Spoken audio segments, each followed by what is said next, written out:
ఒకే ఒక్క పెరోల్ ఏపీలో ఇప్పుడు రచ్చరేపుతోంది. రౌడీ షీటర్కు పెరోల్ ఇవ్వమని చెప్పింది మేమే, కానీ అది హోంమంత్రి దగ్గర ఆగిపోయింది అంటున్నారు ఇద్దరు టీడీపీ ఎమ్మెల్యేలు. ఆగిన పెరోల్ మళ్లీ ఎలా వచ్చిందో తేల్చాలి అంటున్నారు. మరోవైపు పెరోల్ ఇచ్చిన మంత్రే విచారణ జరిపించడం హాస్యాస్పదం అంటోంది YCP. Nellore rowdy sheeter Srikanth కు పెరోల్ వెనుక అధికార కూటమి నేతలే ఉన్నారని వైసీపీ అంటోంది. నెల్లూరు రూరల్ ఎమ్మెల్యే కోటంరెడ్డి శ్రీధర్ రెడ్డితో పాటు గూడూరు ఎమ్మెల్యే పాసం సునీల్ సిఫార్సు మేరకే పెరోల్ ఇచ్చారంటూ వైసీపీ ప్రచారం చేసింది.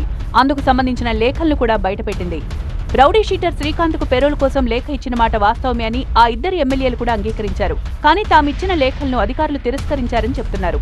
మా లేఖలు ఇద్దరు ఎమ్మెల్యే లేఖలు తిరస్కరించిన అధికారులు అవిలేష్ శ్రీకాంత్ పెరోల్కి అర్హుడు కాదు అని చెప్పిన అధికారులు 14 రోజుల తర్వాత, అక్షరాల 14 రోజుల తర్వాత ఉత్తర్వులు ఇచ్చారు, అనుమతులు ఇచ్చారు పెరోల్కి అర్హుడు అని. ఈ విషయంపై ఇదివరకే హోంమంత్రి అనిత స్పందించారు. శ్రీకాంత్ పెరోల్ గురించి విచారణ జరుగుతోంది, అయినా పెరోల్ గురించి కాదు, అతని నేర చరిత్రపై చర్చ జరగాలి అన్నారామె. పెరోల్ ఎవరిచ్చారు ఏంటన్నది మేమందరం ఆ ఎంక్వైరీ మేము చేసుకుంటున్నాము, ఆ రిపోర్ట్స్ మేము తెప్పించుకుంటాం. కానీ ఆ ఇమీడియట్గా జరిగిన పొరపాటు ఏదైతే ఉందో, పొరపాట లేకపోతే వాట్ ఎవర్ ఇట్ మేబీ ఏం జరిగినా అది కొంచెం ఇబ్బందికరమైన పరిస్థితిలో ఉన్నది అనే సంగతి తెలిసిన వెంటనే విత్ ఇన్ 1 వీక్ మేము పెరోల్ క్యాన్సిల్ చేసాము. తిరిగి ఆ ముద్దాయిని తిరిగి జైలుకు పంపించడం జరిగింది.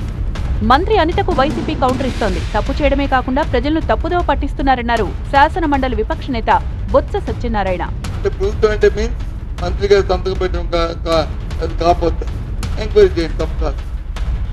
కింద స్థాయిలో జరిగింది కాబట్టి సెక్రటరీ స్థాయిలో జరిగితే, కింద స్థాయిలో జిల్లా స్థాయిలో జరిగితే సెక్రటరీ ఎంక్వైరీ చేయడం తప్పు కాదు.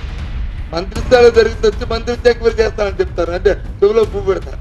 తనపై ప్రచారం చేస్తున్న వైసీపీకి కౌంటర్ ఇచ్చారు ఎమ్మెల్యే కోటంరెడ్డి శ్రీధర్ రెడ్డి. వైసీపీ అధికారంలో ఉన్నప్పుడు అదే రౌడీ షీటర్ కు పెరోల్ ఎలా వచ్చిందని నిలదీశారు. వైఎస్ఆర్ కాంగ్రెస్ పార్టీ రాష్ట్ర నేతలారా, Nellore rural YCP incharge, YCP social media వ్యక్తులందరికీ మనవి చేస్తూ ఉన్నా, ఇదే అవిలేష్ శ్రీకాంత్కి చెవిరెడ్డి భాస్కర్ రెడ్డి, కిలివేటి సంజీవయ్య ఇచ్చిన లేఖలు గత వైఎస్ఆర్ కాంగ్రెస్ పార్టీ ప్రభుత్వంలో, ఆ లేఖలు ఆధారం చేసుకుని వారికి పెరోల్ కూడా అప్పుడు ఇవ్వటం జరిగింది. తన జీవితంలో ఇక ఎవరికీ పెరోల్ లేఖ ఇవ్వబోనన్నారు ఎమ్మెల్యే కోటంరెడ్డి శ్రీధర్ రెడ్డి.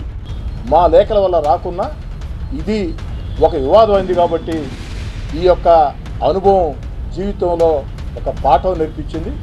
భవిష్యత్తులో ఎవరికి పెరోల్ లేఖలు ఇవ్వం. ఎవరైనా పెరోల్ కోసం వచ్చినా అయ్యా సంబంధిత పోలీస్ అధికారులకి దరఖాస్తు చేసుకోండి, అర్హులైతే ఇస్తారు, లేకుంటే లేదు. పెరోల్ కోసం నెల్లూరు రూరల్ ఎమ్మెల్యే కార్యాలయానికి ఎవరు రావద్దని కూడా భవిష్యత్తులో కూడా చెప్తాం. ఇది కొనుగోలు. మొత్తంగా ఓ రౌడీ షీటర్ జైలు నుంచే దందాలు చేయడం, రాజకీయ నాయకులతో పరిచయాలు పెంచుకుని అధికారులను ప్రభావితం చేయడం చర్చనీయాంశంగా మారింది. ఇంతకీ అతని పెరోల్ వెనుక ఉన్న నేతెవరు, ఎందుకు ఇవ్వాల్సి వచ్చిందనేది ప్రభుత్వమే తేల్చాలి.